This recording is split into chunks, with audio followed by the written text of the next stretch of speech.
last week. All right, I believe we begin here today. Last week we began 1 Kings, and we looked at the first 4 chapters. We looked at the King Solomon's reign, the beginning of his reign.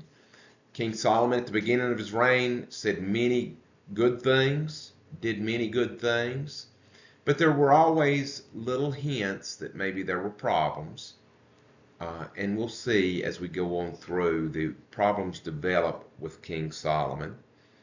We looked at the temple construction and what a wonderful project that was and intended to honor God.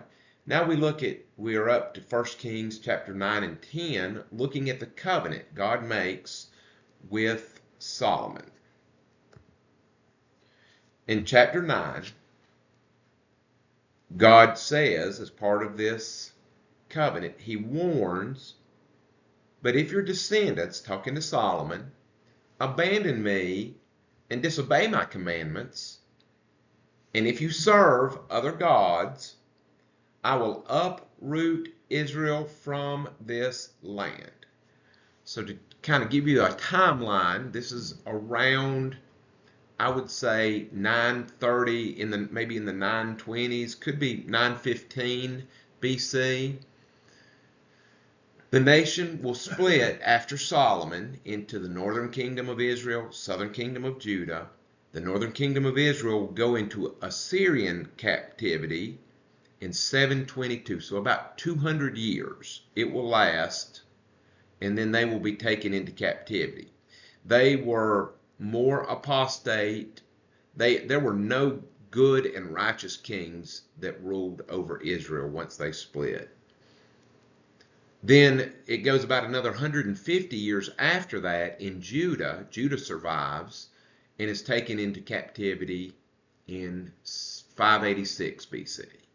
So 350 years after this. But if you serve other gods, I will uproot Israel, at this point unified Israel, but soon to be split Israel, from this land. Take them away. Physically take them away. I will reject this temple that you are building.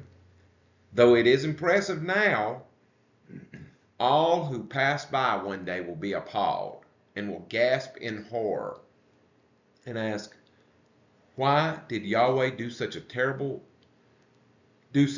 things to this temple? Because his people abandoned Yahweh their God. Where is God? God is the same place he always is. At some point, people stop listening to God. God who brought their ancestors out of Egypt had already saved them from slavery, and they worshiped other gods instead of that God who has a history of salvation, a salvation history with Israel. He's done it before. Still they reject him. And that is because he is not a designer God. You cannot pick the attributes you like. Though people try, you cannot pick the attributes you like in a deity and impose them on God, project them onto God. You can do that, but you're just deceiving yourself. You're not changing God's nature. All right, part D, the kingdom splits. So let's look a moment at Solomon's apostasy. In chapter 11, 1 Kings chapter 11, now King Solomon married many foreign women. If you remember from last week, we looked in Deuteronomy 7 at the ideal king, and one of the characteristics of a good king was that he would not have multiple wives. It also said he won't have too many horses, and it also said he won't love money too much. And my favorite thing from that scripture, he will have a copy of the Bible that he will copy himself, and he will read it daily so that he will not get too proud and think of himself as above the other people. But clearly here, Solomon is disobedient. He marries many foreign women from Moab, Ammon, Edom, Sidon, the Hittites. Yahweh had clearly instructed the people of Israel, you must not marry them because they will turn your hearts to their gods. Yet Solomon insisted on loving them anyway. He had 700 wives and 300 concubines, girlfriends, mistresses. And in fact, they did turn his heart away from God. What do we think about that? I don't know. The idea of having 2 wives overwhelms me. It makes me want to roll up in a ball and pull the blanket up over my head. 700 wives, very clearly, they're not wives as I think of wives. They're not a marriage. They're about something about Solomon. So the wives are not there as a partner where you are interacting with one another and helping one another, trying to please God together as a team, as a unit, but yet rather these wives are to satisfy something in Solomon. Now I know a lot of them were political marriages, but you have to figure out of 700 there had to be several that he treated as wives. And then the concubines, what's the purpose of a concubine? That's to go visit. A harem. It's a harem. And that's so sinful. The most influential person, spiritual person in my life has been Sarah. And it's been a good thing for me.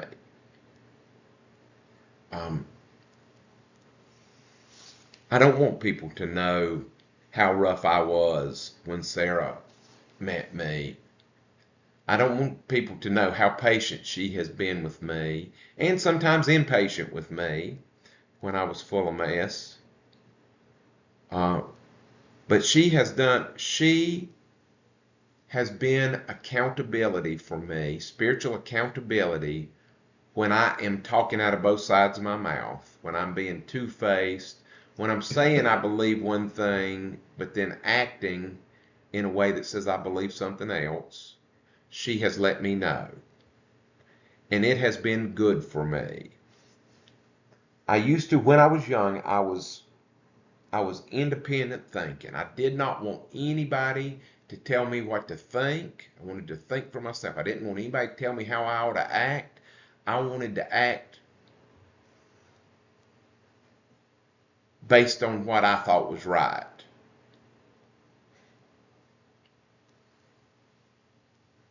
And it created a lot of inconsistency between what I said I believed and how I acted out. Sarah has been such a positive for me.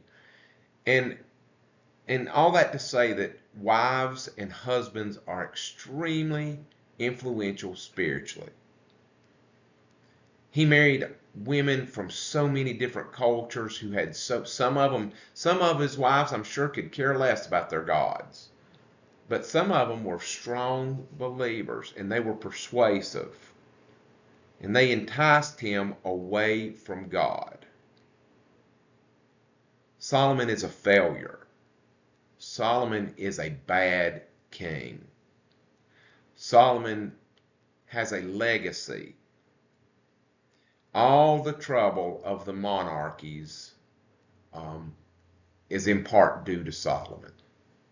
Solomon sets the tone for everybody that comes after him. And the few good kings in Judah somehow were able to get out from under that shadow of Solomon.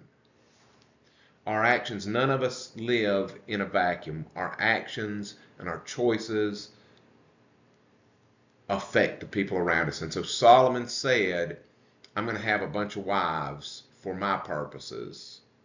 and I'm going to put my purposes above God's purpose. And whether it's women or anything else, NFL football, it don't matter. If you make something that you want more important than God, you're going to slide away from God.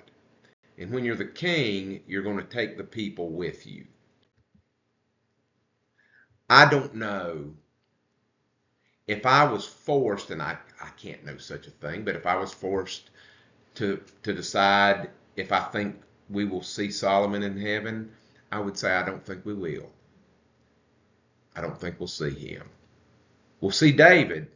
We won't see Saul. I don't think we'll see Solomon either. And that's just a fun game because it don't matter what I think. God knows the truth about Solomon's heart. But from what the scripture says about him, let's continue on. In Solomon's old age, his wives turned his heart to worship other gods. Ashtaroth is a fertility goddess. She was a very popular god in Israel among people that were apostate. A lot of people, when old Gideon, when they went to old Gideon's house, he had an Asherah pole worshiping this fertility goddess. And actually, his name Gideon, he was Ishrubbabal. They changed his name to Gideon, which means hewer or cutter, if you will, because he chops down, chopper maybe, he chops down the Asherah pole, the Ashtoreth pole, the goddess of the Sidonians. Molech, the detestable god of the Ammonites. Molech was the one that mostly is associated with the child sacrifices, where you pass the child through the fire to Molech. And if the child survives, then that means they are touched by Molech for a special purpose. They'll be invulnerable. They'll be a great man. On the Mount of Olives, Solomon even built a pagan shrine to Chemosh, the detestable god of Moab, and another shrine for Molech, the detestable god of the Ammonites. So not only did he worship privately, he built worship centers for these gods in Israel, on the Mount of Olives, right across the Kidron Valley and up the hill from the temple.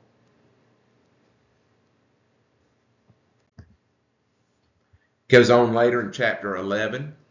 God said, "For the sake of my servant David, whom I chose, and who obeyed my commands," let's put in parentheses, generally, "I will keep Solomon as a leader for the rest of his life.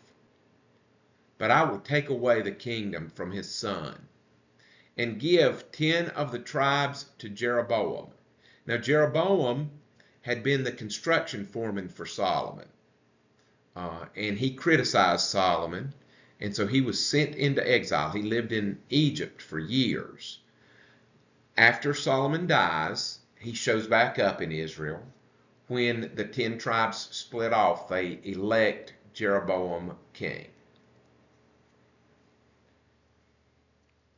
Solomon's son, Rehoboam, will have 1 tribe, and that's not completely true. You know, the list of the 12 tribes varies from list to list. I think there are 27 different lists of the 12 tribes.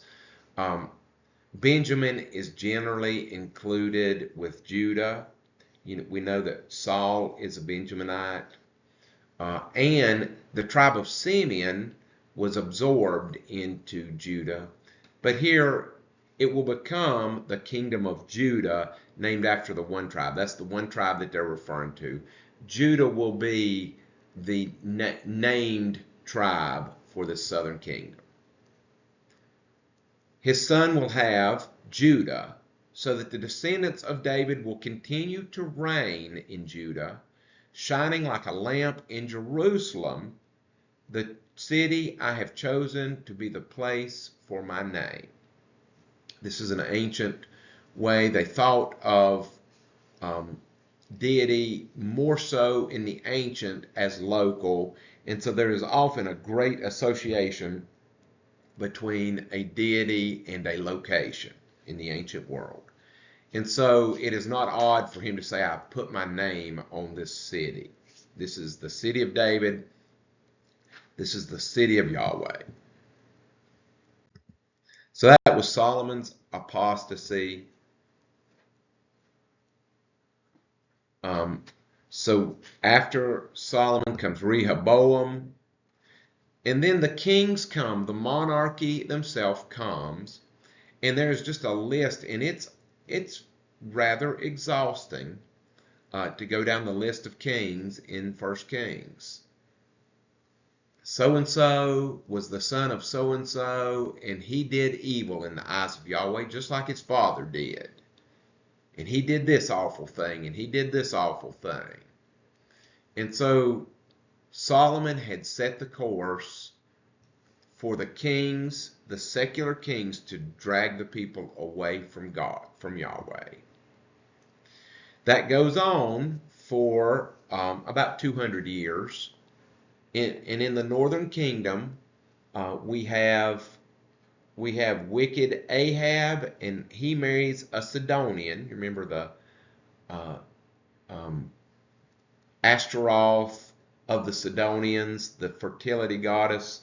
Well, Jezebel was a Sidonian, and she was a pagan. She worshiped these polytheistic deities, and she was antagonistic against people who believed in monotheism, in the one God. She persecuted, actively persecuted. And that the Ahab and Jezebel represent the low point of the northern kingdom of Israel. Just after them, they go into captivity. Now, again, the nation of Israel splits into two kingdoms. The northern kingdom takes the name Israel, and 10 tribes, approximately 10 tribes, are under the northern kingdom of Israel. Because they're in the north, and Assyria comes down from the north, they are like the buttress against Assyria. And so they fight several conflicts with Assyria. Finally, Assyria will get them. But before Assyria is able to get them, God sends Elijah, the prophet Elijah, to warn Israel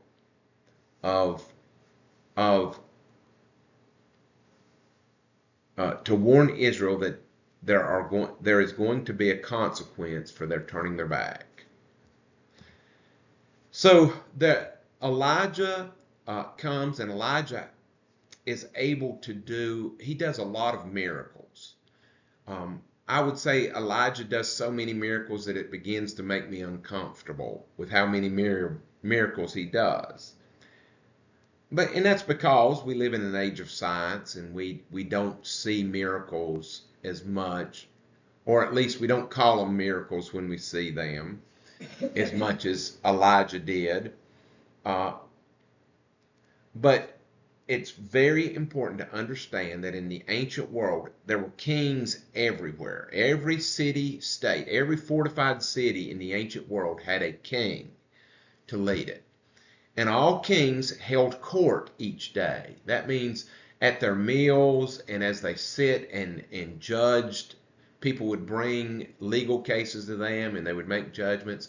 There were always this group of people, maybe 20 to 100 people, that would hang out around the king, eat with him, talk with him. Part of the court of all the kings in the ancient world was a group of prophets. And so ancient people were very spiritual. Whenever the king made a decision, he would ask his court prophets, his professional prophets, what do the gods say for a pagan kingdom, for Israel? We hope that they would say, what does Yahweh God say? Does he agree with the decision the king makes? And they were performers. These were professional prophets, and some of them could sing, some of them would play instruments, some of them would fall down and begin foaming from the mouth like a seizure. and they would prophesy, and they would speak in strange voices, saying it was from a god. They would often do magic tricks.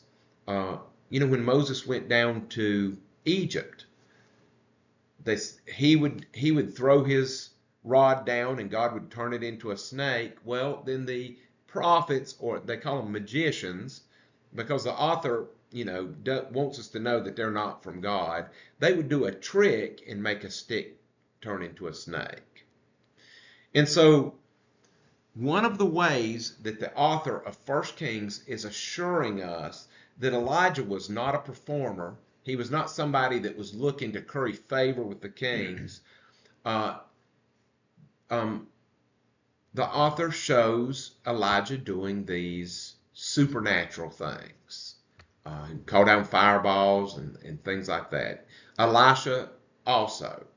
And so, again, the author is trying to establish God's presence in Elijah. Elijah is a prophet sent by God, and thus we need to listen. The kings need to listen to Elijah. Well, as part of that, Elijah challenges Ahab and Jezebel.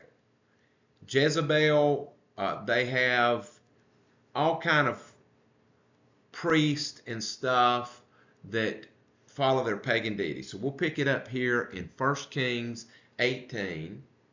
So Ahab sees Elijah and he exclaims, "So it really is you, troublemaker of Israel." So Elijah was sent to tell Ahab how he was turning his back on God. But did Ahab see it that way? He said, "No, the one who points it out is the trouble. I'm doing what's best for Israel. It's Elijah's fault for saying that God doesn't like it." Elijah says, "I have made no trouble for Israel." And Elijah says correctly, "You, Ahab, and your family are troublemakers, for you have refused to obey the commands of Yahweh and have worshipped images of Baal instead." Now, that term Baal, it basically means the same thing as we would say the Lord. It is the Canaanite word for Lord, talking about the polytheistic deities. So whoever the king or the Lord of the gods is the Baal. Now he's probably got another name, and we see Baal-bereth and different ones in the Old Testament because there's different pantheons. If you're talking about Ammon, they would have a different Baal than Molech would have. Does that sort of make sense? And sometimes it gets confusing when they say Baal or Baal. We think they're talking about a specific deity. So instead of obeying the commands of God laid down by Moses, your family has encouraged the worship of the polytheistic deities instead. So he makes this challenge: summon all of Israel to join me at Mount Carmel, along with 450 prophets of Baal and 400 prophets of Asherah. Asherah is the same deity as figure. I say deity, not really a deity. As we talked about Astaroth earlier, fertility god. And so in most of these pagan pantheons, the Baal would be the king of the gods. The king of the gods was the warrior god, and he was also the fertility god. Because when it rained in spring and got the land ready for growing crops, there would be thunderstorms and lightning storms. And they said that was the king of the gods' spears, were those lightning rods. And he was married to, or his consort was Asherah, the fertility goddess. And together they would make the crops grow. These 850 prophets were supported by Jezebel. So she gave them money. She supported them, gave them food, clothing, shelter. And so he made a challenge to them: meet me on the hill, and we'll see whose God is the real God. And of course, you probably know the story. Uh, he said, here's our contest. We'll each make an altar of wood, and the one who does their ritual and gets God to light their sacrifice, that is the real God. And so the the prophets of Baal and Asherah, they did all their gyrations and singing and shouting till they were exhausted.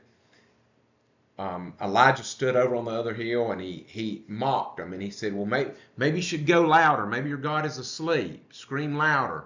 Maybe he's using the bathroom. If you'll cut up a little bit more, until they were just exhausted. Then he had them come and dig a trench and put his sacrifice down in a pit, and then cover it up with water, fill it up with water. And he asked God to light it, and God sent down fire, and it lit. The people were so excited, enraged, whatever, at God's victory that they attacked and killed the 850 prophets of Baal and Asherah. It says later of Ahab and Jezebel in 1 Kings 21:25, no one else so completely sold himself to what was evil in Yahweh's sight as Ahab did under the influence of his wife Jezebel. There's that theme again, how important it is to marry, as a believer, to marry another believer. Warning after warning after warning. His worst outrage was worshiping the idols, just as the Amorites had done, the people whom Yahweh had driven out from the land ahead of the Israelites.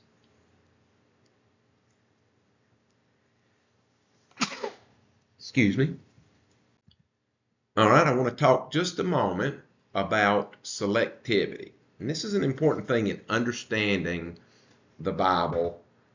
The Bible gives us spiritual truth, but the authors are very selective in the stories that they pick. The Bible authors did not attempt to be fair to all religions. They said, well, let me give you pros and cons of Yahweh. Let me give you pros and cons of Baal. That's not the Bible. Rather, the Bible authors were selecting stories that really happened, including stories of real events, and told them in a way that pointed people to faith in God, Yahweh God. The Bible is intentionally telling stories in a way to point out the flaws of all the other religions. There is no attempt here to be fair, to let people make up their mind. The Bible is intentionally guiding people to faith in God. All right, and that's an important thing for people today to understand about the Bible.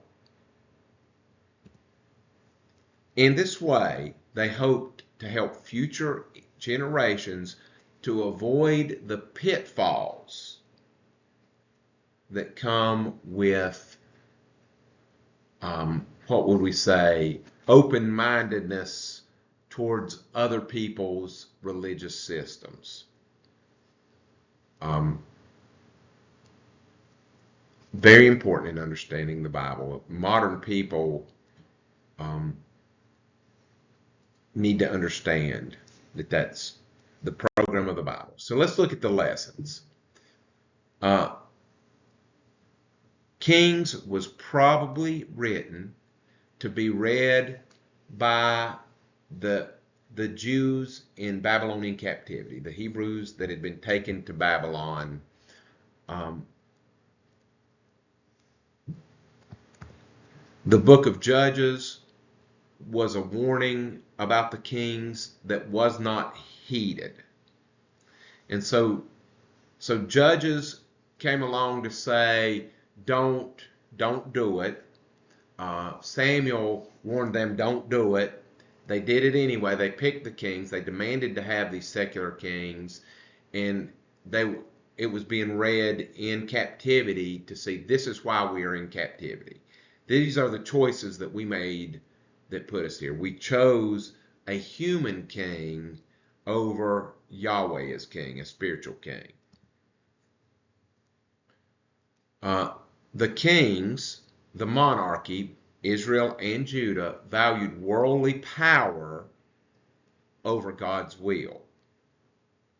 And so I call worldly power gods. Today we don't have so much problem with people choosing to worship other deities, though you do see it. I had a young lady in my class last semester who called herself a neo-pagan, meaning, I don't know exactly what it means, but basically worshiping bunches of gods.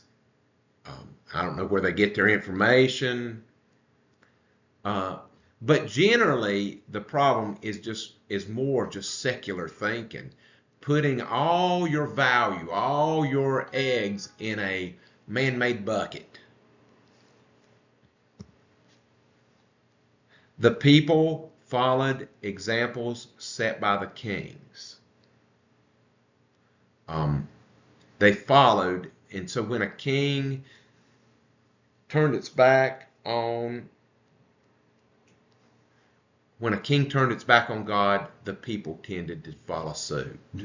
It tended to be an endorsement for that kind of thing in the eyes of the people.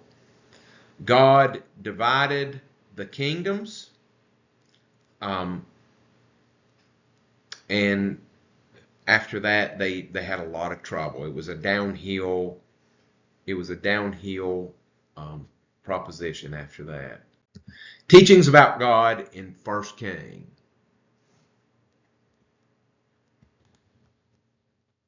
Teachings about God, it emphasizes the one God, Yahweh. Emphasis on the one God, Yahweh. We're seeing the world, in that time the world was worshiping many gods, and the people of faith worship the one God, Yahweh. It emphasizes his worship in the Jerusalem temple in prescribed ways. And so a lot of the very specific prescriptions about how to do sacrifices, how to clean an object, how to get an object ready for the ceremony, etc. Very specific about telling the people where and when to worship, has to do with the pagan practices were decentralized, meaning wherever you were, you came up with a way to worship the God you chose to worship. And people, even who were intending to worship Yahweh, as they got decentralized, as they got away from that central worship, they had a tendency to slide into paganism. And so God emphasizes his worship in the prescribed place, in the prescribed, which is the Jerusalem temple, in the prescribed ways. It also teaches that God will not tolerate the worship of pagan deities such as Baal. Period. End of story. You cannot entertain multiple pathways to God and be in fellowship with Yahweh, the living God. If you try, then you close out Yahweh, the living God, out of your life. Now, some of these pagan, I tend to think most of the pagan deities, there's nothing behind them. But if there is a spiritual being behind a pagan deity, we would call it a demon. An angel, which is a spiritual being, will not accept worship. And so if you try to worship an angel, they'll tell you, no, do not worship me.